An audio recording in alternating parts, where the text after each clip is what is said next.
اہل سرسار کی ایک قوم جسے قوم سبا بھی کہا جاتا ہے، اللہ تعالیٰ کی بے شمار نعمتوں کے اندر زندگی گزار رہی تھی۔ یہ قوم ایک عظیم تہذیب و تمدن کی مالک تھی۔ حضرت داؤد علیہ السلام اور حضرت سلیمان علیہ السلام کی باعظمت حکومتوں کے بعد ان کی حکومت زبان زد خاص و عام تھی۔ کہا جاتا ہے کہ یہ لوگ گندم کے مغز سے آٹا پس کر روٹیاں پکاتے تھے، لیکن اس برعکس وہ اس قدر اسراف کرنے والے اور ناشکرے تھے کہ انہی روٹیوں کے ساتھ بچوں کا پاخانہ صاف کرتے تھے۔ بعد ازاں ان آلودہ روٹیوں کو اکٹھا کرنے سے ایک پہاڑ بن گیا تھا۔ پھر ایک صالح شخص نے وہاں سے گزرتے ہوئے ایک عورت کو دیکھا جو روٹی کے ساتھ بچے کے پاخانے کے مقام کو صاف کر رہی تھی۔ اس شخص نے عورت سے کہا، تیرے اوپر افسوس، خدا سے ڈر، کہیں ایسا نہ ہو کہ خدا تیرے اوپر اپنا غضب ڈھائے اور تجھ سے اپنی نعمت چھین لے۔ اس عورت نے جواب میں مذاق اڑایا اور مغرورانہ انداز میں کہا، جاؤ جاؤ، گویا کہ مجھے بھوک سے ڈرا رہے ہو۔ جب تک سرسار جاری ہے مجھے بھوک سے کسی قسم کا کوئی خوف نہیں ہے۔ کوئی زیادہ عرصہ نہیں گزرانا تھا کہ اللہ تعالیٰ نے ان لوگوں پر اپنا غضب ڈھایا۔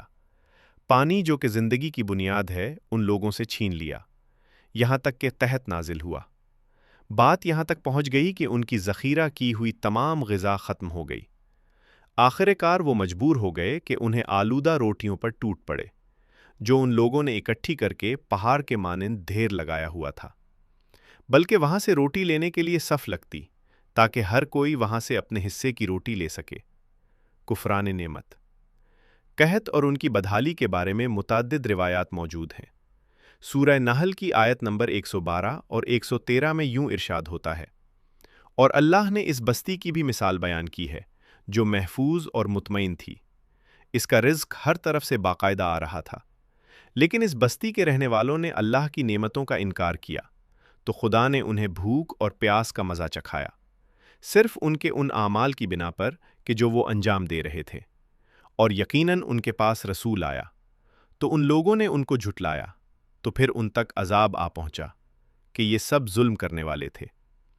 اسی قوم سبا کے بارے میں ایک اور واقعہ بیان ہوتا ہے کہ ان لوگوں نے اپنی زراعت کو بہتر طور پر کاشت کرنے کے لیے پانی ذخیرہ کرنے کی خاطر بلق کے دو پہاڑوں کے درمیان ایک بہت بڑا بند مارب تعمیر کیا ہوا تھا۔ سوراخ اور دوسرے پہاڑوں سے گزرا ہوا پانی اس بند میں آ کر وافر مقدار میں جمع ہو جاتا تھا۔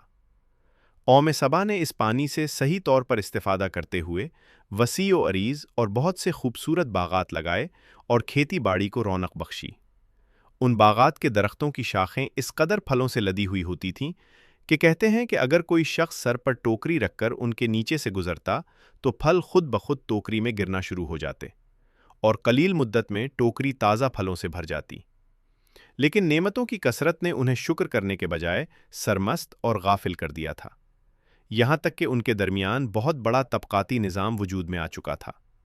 ان میں سے صاحب اقتدار لوگوں نے کمزوروں اور ضعیفوں کا خون چوسنا شروع کر رکھا تھا، یہاں تک کہ ان لوگوں نے خدا سے ایک احمقانہ التماس کیا جس کا ذکر سورہ سبا کی آیت نمبر 19 میں ملتا ہے۔